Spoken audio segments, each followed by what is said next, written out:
Attention. Present arms. I pledge allegiance to the flag. 7 o'clock sharp. Recruits at the Regional Police Academy in Vancouver, Washington are locked in. Order. Arms. Mentally and physically. This former elementary school is a new kind of learning zone and an attempt at solving the police academy backlog. So once I found out that there was an academy opening here, I instantly got in and started working towards getting accepted. It's a bold decision for Amanda Madison. You know, being a mom, it's very important to me, right? So, I've been a stay-at-home mom for 11 years.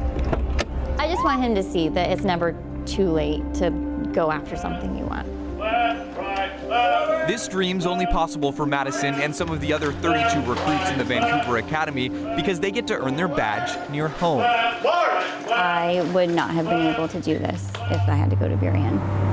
Until last year, this academy in Burien was the only one in all of Western Washington. We can only run so many academies there, and then you need people to instruct. And obviously a lot of the agencies are short-handed, and we get our instructors from the agencies. So it was just a perfect storm. Washington is struggling to get enough cops on the street. We only have 120 officers for every 100,000 people in the state. That's just half the national average. Here's one of the reasons. By 2022, recruits were waiting up to a year to enter the academy. It could be 18 months by the time new officers were patrolling the streets.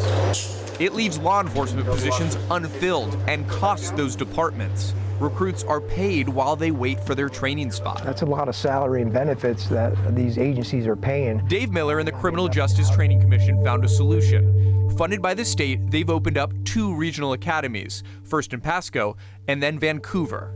A third academy site is set to open by the end of the year in Snohomish County. These regional academies are getting filled up quick. Miller says the backlog used to be as many as 500 to 600 recruits. Now we only have a 14-person waiting list, which is just insane and unbelievable that we made that happen so quick. The new academies cover all the requirements. Yep, right there. Defensive training in the gym. Going to be out with one Washington. Mock scenarios, like traffic stops. Shooters ready. Stand by. Threat. Target practice on the shooting range. Recruit Rick Welty brings his Air Force experience to those skills. I had made the decision to come to law enforcement while I was under the impression Burien was the only location. And I had to do a lot of preparing my family to base effectively that I was going on a mini deployment. Now, instead of staying 160 miles away for more than 4 months, Welty is at home in Vancouver every night for dinner. I really just wanted to stay kind of in my community. That's important to me. Oh, don't lose it. Yes. And equally important to the instructors here. Give me the pain compliance. Deputy Chris Paisan from the Clark County Sheriff's Office is now training people who will be working in the same department. I get to watch their growth. I also get to channel their strength. When we ship them out to Burien, we don't see them until they graduate. This second ever class in Vancouver, including future deputies Welty and Madison, will be patrolling the streets by the start of next year. It's a chance to show their community and their kids they're ready to take on this new chapter. Try things, like if you fail, but try again. He only sees one side of me. He gets to see me as mom, but there's so much more to me than just that.